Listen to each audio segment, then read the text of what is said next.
Hello, welcome again. We are covering the topic centrifugal compressor for civil services means IFS and gate aerospace exam. And now we are covering the subtopic design of compressor through examples. So these examples or these questions we have read in the first video. Now we'll solve part 1A. Okay. That is to determine the pressure ratio of the compressor and the power required to drive it, assuming that the velocity of air at inlet is axial. So here it is given that the I-tip diameter is 0.3 meter, the I-tip diameter is 0.15 meter, and overall diameter of impeller is 0.5 meter. So this is your impeller. Okay. And here the overall diameter of the impeller is your 0.5 meter. So here speed is also given. Speed is your rotational speed is given, that is 290 revolution per second. Okay. So from this speed and from this diameter of impeller, diameter is of this part. Okay.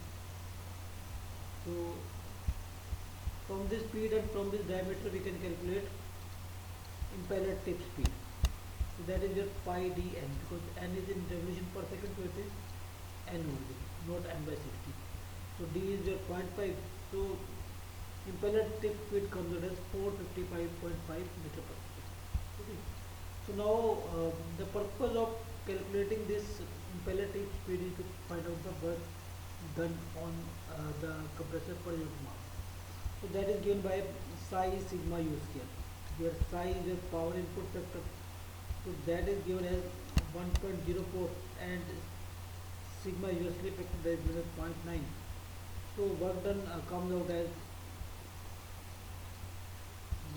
out as pi sigma u square, pi or 1.04 into 0.9 into 445.5 square.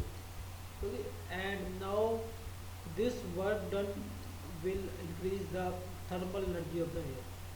So T03 minus T01 is the stagnation temperature rise of the air, and if we multiply it by Cp, then it will be the thermal energy increase of the air. So that will be done by this work input. So now we can calculate the stagnation temperature rise. So 01 is the initial condition and 03 is the final condition. So the temperature rise is your T03 minus T01 is equal to psi sigma u square by Cp. This Cp can come here.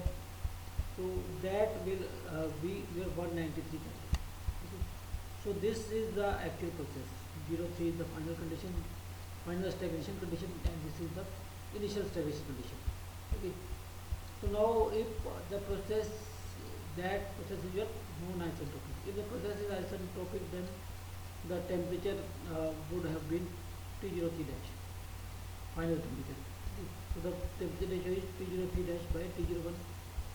Okay. And its power is gamma by Roman is equal to P03 by P01. So that is your pressure ratio using isentropic reaction, and this is your constant pressure line using isentropic reaction. P03 by P01 is equal to T03 dash by T01, therefore gamma by gamma is 1. Okay. Now we can solve it adding 1 and subtracting 1. We can write like that: 1 plus T03 dash minus T01 by T01. Okay. Now further this T03 dash minus T01 can be written in terms of cycle efficiency. So that is your cycle efficiency, that is so T03 dash minus T01 is equal to T03 minus T01 into cycle efficiency. Okay. So cycle efficiency is your, or isentropic efficiency is your point product. Okay. So now we can put these values and find out pressure ratio. So we have calculated T03 minus T01, that is 193. This isentropic efficiency is 0.78, and initial stagnation temperature is also given, that is 295. Okay. So from this pressure ratio comes out as 4.43. And the next sub part in the part 1A is the power required. Power required can be calculated mCp T03 minus T01. So that is your temperature increase, that comes out of 193. Cp is your 1.005 kilojoules per kilogram per day Kelvin. M is your 9. So power required comes out as 1746 kilowatt. So this is the power required, and this is the pressure ratio, and this is the temperature, stagnation temperature rise in the compressor. So this is your first part, question 1, part A. Determine the pressure ratio of the compressor and the power required to drive it, assuming that the velocity of air at a relative